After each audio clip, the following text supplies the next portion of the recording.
Good morning to everyone. आज का topic है गूगल क्लासरूम के थ्रू गूगल फॉर्म में पेपर कैसे बनाया जाए। देखो, गूगल फॉर्म आप डायरेक्टली भी गूगल में टाइप करके गूगल फॉर्म पे क्लिक करने के बाद आप पेपर बना सकते हो। Google classroom I would suggest इसीलिए बिकॉज ऑफ गूगल क्लासरूम में वो एक आप एज अ रिकॉर्ड के थ्रू बैकअप वहां पे रख सकते हो। तो गूगल क्लासरूम के लिए सिंपल सा जस्ट गूगल पे लिखना है Google Classroom. Then after all यहाँ पे साइन इन की प्रोसेस आएगी। मैंने साइन इन ऑलरेडी करके रखा हुआ है तो ये यहाँ पे डायरेक्टली ओपन हो जाएगा। मैंने कुछ क्लासरूम यहाँ पे बना के रखे हुए हैं गूगल में, यहाँ पे आप देख सकते हो। सपोज अगर आप फर्स्ट टाइम यहाँ पे एंटर होते हो तो यहाँ पे राइट हैंड साइड पे एक प्लस की साइन आ जाएगी, जिसपे अगर आप क्लिक करोगे तो दो ऑप्शंस आएंगे, ज्वाइन द क्लास और क्रिएट द क्लास। अगर आप फर्स्ट टाइम हो रहे हो तो आप यहाँ पे क्रिएट अ क्लास करके अपना क्लास बना सकते हो। मैं यहाँ पे ऑलरेडी जो मैंने क्लास बनाया हुआ है उसी में एंटर हो रहा हूँ। अब गूगल फॉर्म में पेपर बनाने के लिए सबसे पहले आपको यहाँ पे सेकंड ऑप्शन क्लास वर्क मिल जाएगा। क्लास वर्क में एंटर होने के बाद क्रिएट पे जाना है और क्विज असाइनमेंट पे क्लिक करना है। जैसे ही क्विज असाइनमेंट पे क्लिक कर रहे हो नीचे यहाँ पे ब्लैंक क्विज करके ओपन हो जाएगा, जो ऑलरेडी एक गूगल फॉर्म का ही होगा। हम उस पर क्लिक कर रहे हैं तो ये गूगल फॉर्म यहाँ पे ओपन हो चुका है। सपोज हम यहाँ पे कोई टेस्ट ले रहे हैं तो मैं उसको नाम दे देता हूँ राउंड टेस्ट। अगर आपको यहाँ पे कोई डिस्क्रिप्शन लिखना है तो वो भी यहाँ पे आप एंटर कर सकते हो। Suppose all the questions are compulsory based. उसके बाद यहाँ पे देखो राइट हैंड साइड पे एक ऑप्शन आ जाएगा जिसमें यहाँ पे दिख रहा है एड द सेक्शंस। तो उस पर क्लिक करना है, यानी कि एक सेक्शन नेक्स्ट हो जाएगा हमारा। ठीक है, ये सेक्शंस मैंने इसीलिए किया बिकॉज ऑफ जब मैं यहाँ पे आपको सेटिंग का ऑप्शन समझाऊंगा दैट टाइम यहाँ पे एक स्टूडेंट की ईमेल आईडी ऐड हो जाएगी फर्स्ट सेक्शंस में। यानी कि जैसे ही स्टूडेंट यहाँ पे एंटर होता है फर्स्ट सेक्शंस में उसको एक राउंड टेस्ट का ये लिखा हुआ ऊपर हेडिंग में आ जाएगा और उसके नीचे उसका ईमेल आईडी उसको कंपलसरी ऐड करना होगा। अब सेक्शन 2 की बात कर रहे हैं। जनरली गूगल फॉर्म सबसे इजी होता है एमसीक्यू बेस्ड टेस्ट के लिए, तो मैं यहाँ पे एमसीक्यू बेस्ड टेस्ट ही रखने वाला हूँ। तो मैंने इधर सेक्शन 2 का हेडिंग दे दिया एमसीक्यू बेस्ड टेस्ट। ठीक है, फिर यहाँ पे हम सबसे पहली चीज करते हैं स्टूडेंट का नेम की रिक्वायरमेंट। तो मैं यहाँ पे डाल दूंगा उसका नेम, ठीक है, ताकि हमें पता चल जाए कि ये कौन से स्टूडेंट्स ने पेपर दिया हुआ है। और ये आपको कंपलसरी यहाँ पे देखना है कि ये शॉर्ट आंसर में सिलेक्ट हो जाए। ठीक है, तो यहाँ पे शॉर्ट आंसर को सिलेक्ट करना है, फिर इसको यहाँ पे रिक्वायर्ड पे क्लिक कर देना है। ठीक है, ताकि अगर आप यहाँ पे रिक्वायर नहीं करोगे तो ये कंपलसरी नहीं होगा। तो कुछ स्टूडेंट्स अगर नेम नहीं लिखते हैं फिर भी उसका पेपर सबमिट हो जाएगा। अगर आप यहाँ पे नेसेसरी कर देते हो तो विदाउट नेम पेपर सबमिट ही नहीं होगा। ठीक है, देन फिर यहाँ पे एड द सेक्शन सबसे पहला वाला उस पर क्लिक करना है। तो दूसरा सेक्शन मेरा हो गया था जिसमें एमसीक्यू बेस्ड टेस्ट कर दी और नेम कंपलसरी हो गया। अब हम स्टार्ट करते हैं वन बाय वन क्वेश्चंस के रिगार्डिंग। अब देखो यहाँ पे बहुत सारे ऑप्शंस है जिसमें से अभी फिलहाल मैं मल्टीपल चॉइस ऑफ क्वेश्चंस के साथ जा रहा हूँ। ठीक है, हम मल्टीपल चॉइस ऑफ क्वेश्चंस में ऑप्शंस चाहे कितने भी रख सकते हैं। अब फर्स्ट क्वेश्चन से स्टार्ट करते हैं। सपोज मेरा फर्स्ट क्वेश्चन है when is the international workers day. ठीक है, अ, मैंने यहाँ पे टाइपिंग जो है वो जस्ट ऑप्शन में दे दिया था, कोई नहीं, इसको आप आसानी से कंट्रोल एक्स करके मैं यहाँ पे कंट्रोल वी कर देता हूँ। ठीक है, अब देखो ऑप्शंस हम लिख रहे हैं यहाँ पे। ऑप्शंस फर्स्ट 15 अप्रैल। ठीक है, नीचे ऐड ऑप्शंस ऑटोमेटिकली आ जाएगा। ऑप्शंस 2 12 दिसंबर। थर्ड ऑप्शन है 1 मई एंड द लास्ट ऑप्शन में दे रहा हूँ 1 अगस्त। देखो एक बार ऑप्शन टाइप हो जाने के बाद यहाँ पे आंसर की पे सिलेक्ट करना है। आपको जो भी ठीक लगे उसका पॉइंट्स देना है। सपोज मैं 1 मार्क का क्वेश्चन दे रहा हूँ यहाँ पे, देन उसके बाद इसका आंसर पे सिलेक्ट करना है, यानी कि फर्स्ट में अगर इसका आंसर है, मैंने फर्स्ट में को सिलेक्ट किया और यहाँ पे मैंने डन कर दिया। अभी देखो यहाँ पे ये भी क्वेश्चंस कंपलसरी बना देते हैं इसको भी, ठीक है। अब देखो ये आंसर आपको दिख रहा है, लेकिन ये स्टूडेंट जब एग्जाम देंगे तब उसको दिखेगा नहीं। लेकिन जैसे ही स्टूडेंट एग्जाम फिनिश होगी, ये अपने यहाँ पे आंसर पहले से ही अटैच करके रखा, यानी कि पेपर ऑटोमेटिकली चेक हो जाएगा ये, ठीक है। अब नेक्स्ट क्वेश्चन के लिए यहाँ से आप ऐड क्वेश्चन कर सकते हैं, और एल्स आई वुड सजेस्ट यहाँ पे go with the duplicate option. तो क्या हो जाएगा कि 4 ऑप्शन हमें नेक्स्ट क्वेश्चन में चाहिए ही चाहिए, तो फिर ये इजी हो जाएगा, डायरेक्टली यहाँ पे ऑटोमेटिकली टाइप करके आ जाएगा, ठीक है। नेक्स्ट क्वेश्चन सपोज मैं यहाँ पे ऐड कर रहा हूँ, 15th of January is celebrated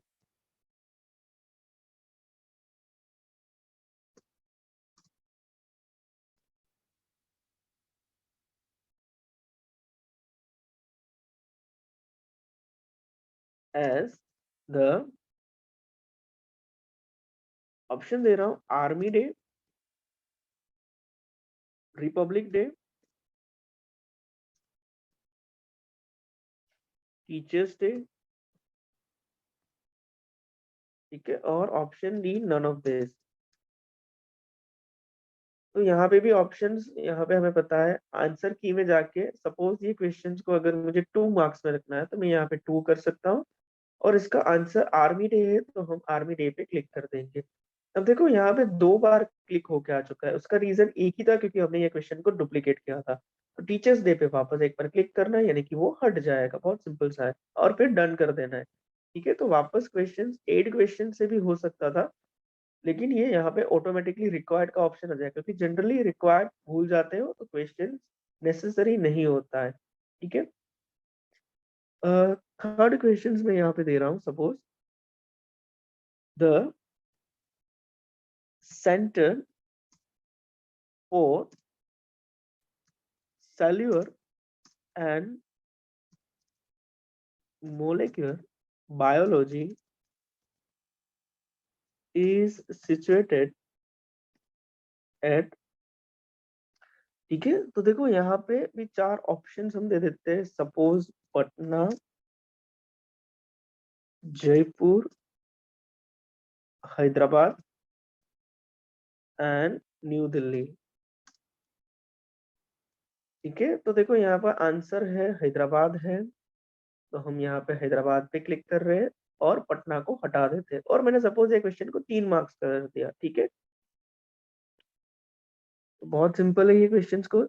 और एक लास्ट एक और मैं क्वेश्चन यहाँ पे ऐड करता हूँ, जिसको मैं सपोज ट्रू एंड फॉल्स में कन्वर्ट कर देता हूँ, ठीक है। सपोज मैं ऐसा पूछ रहा हूँ कि water vapour is a gaseous form, ठीक है, और क्वेश्चन मार्क कर दिया इधर मैंने। तो अब यहाँ पे हो जाएगा ऑप्शन, इट्स अ ट्रू और फॉल्स।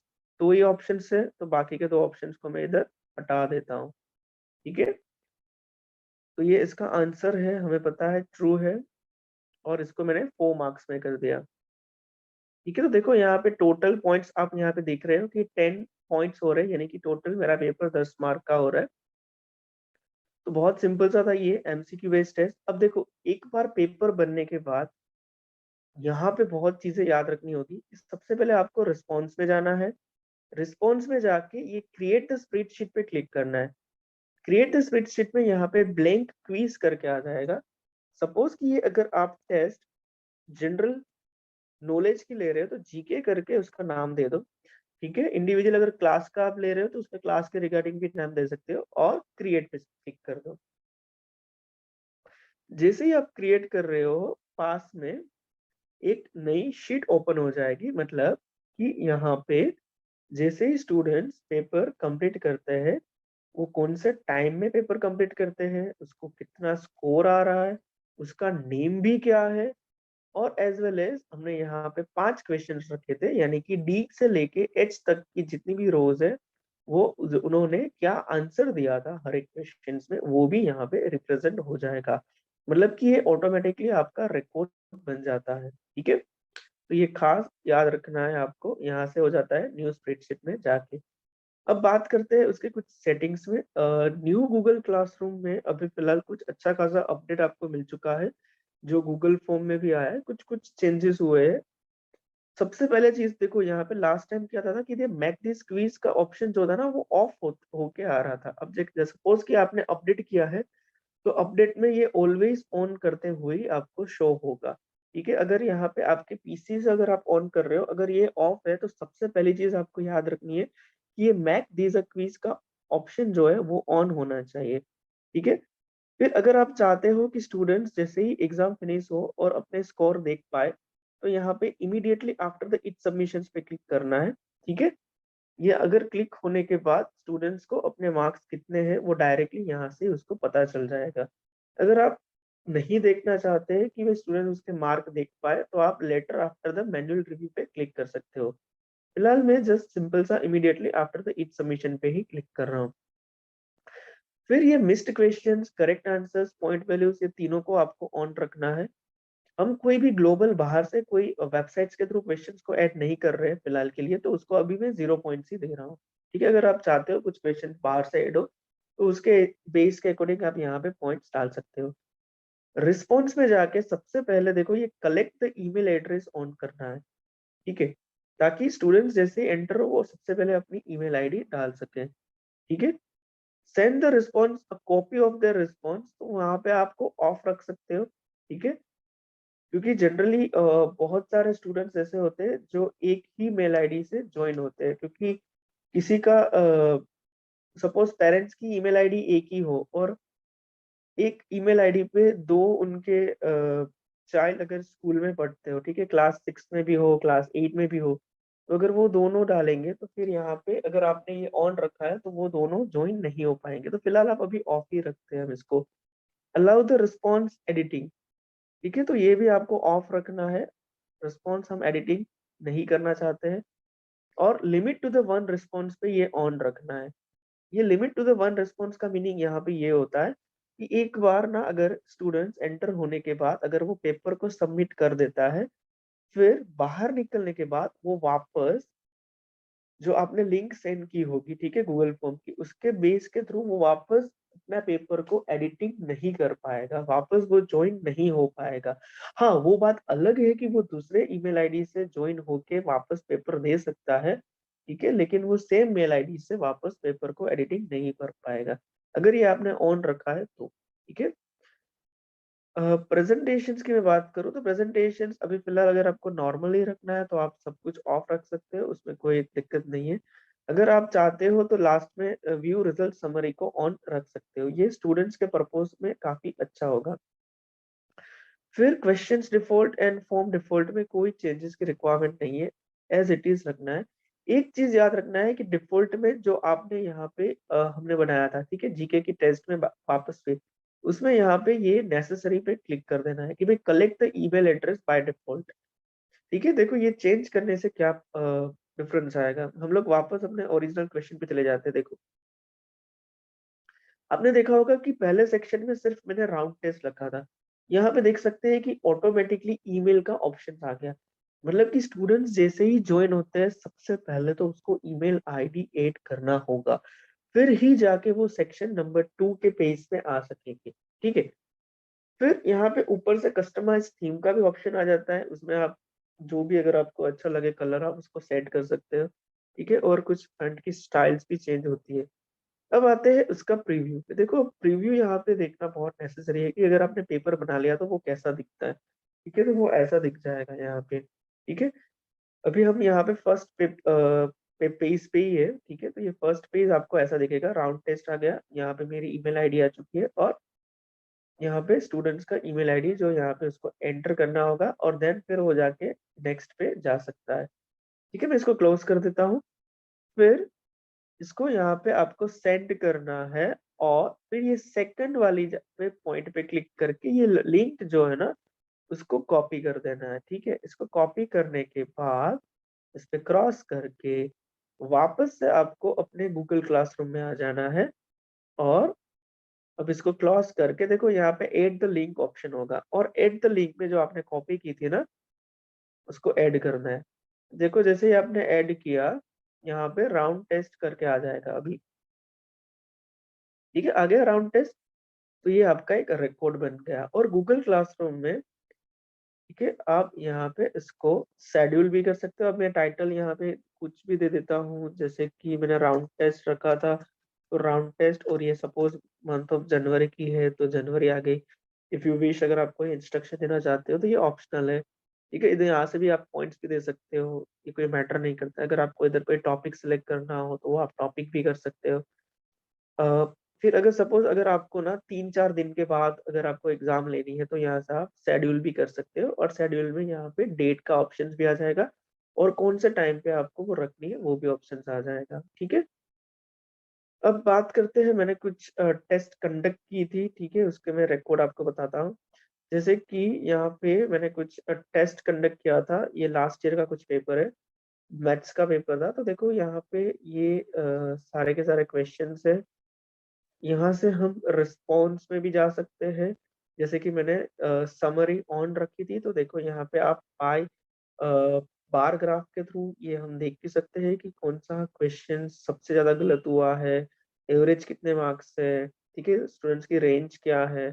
फिर सभी स्टूडेंट्स के ईमेल आईडीज भी यहाँ से हम चेक कर सकते हैं।